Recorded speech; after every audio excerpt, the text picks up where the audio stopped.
Forgiven and grateful. To understand this story, you have to get a little bit of the scene. People of that day walked to a home or a place wearing sandals, and the streets was just open for throwing garbage and sewage. And so when you were walking along, it wasn't just dusty, but it was a lot of garbage out there as well. So when you came to a home, you didn't just walk into the home with your sandals on. No.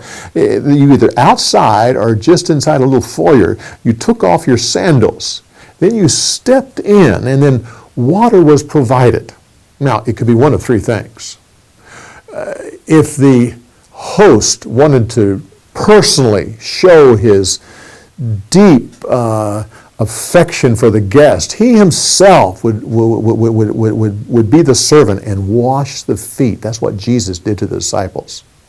But generally speaking, a lowly servant, not a high-up servant, but the lowest servant would be assigned to wash everyone's feet. This was a filthy job. Once it was done, then the host would then greet the guest with a kiss upon the cheek or the kiss upon both cheeks. And then a little bit of oil was given so that the guest could kind of freshen up because of the kind of put some oil around, so because they just came out from a dusty outdoors, maybe the heat and the sweat, just a little bit to freshen up. Amazing to me that Simon didn't do any of these things. This was just common courtesy, and yet he didn't do it. I don't know why. Maybe others know, but I have not yet figured it out. It could be that this was something that was just kind of thrust upon him. He was a Pharisee and was trying to make a point. But God used this occasion to have this woman come and to perform this great act of gratitude.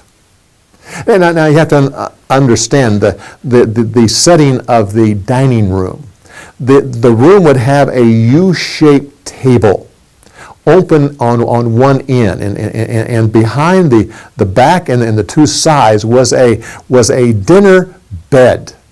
Now the bed would slant down a little bit. It actually would come up a little higher than the table and then slant down as you go back. A person would lie on the bed with the left elbow leaning against a cushion. Then they would use the right hand to reach to the table, and they would eat with the right hand with their feet sticking out behind. Now, if you were one of the few guests that was invited to the dinner, you had a place. But others were invited as well. Others were free to come who wanted to hear and listen to the conversation or the teaching or whatever was going on. Maybe it was some legal matters. Maybe it was the gossip from other cities or the news.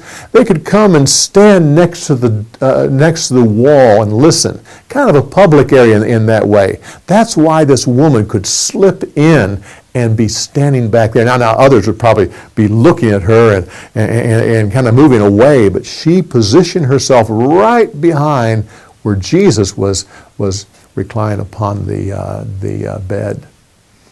Servants then could come to the middle of the U and to serve. That's why later on in a different story, when his head was anointed, the woman came to the front and anointed the head from the other side of the eating table.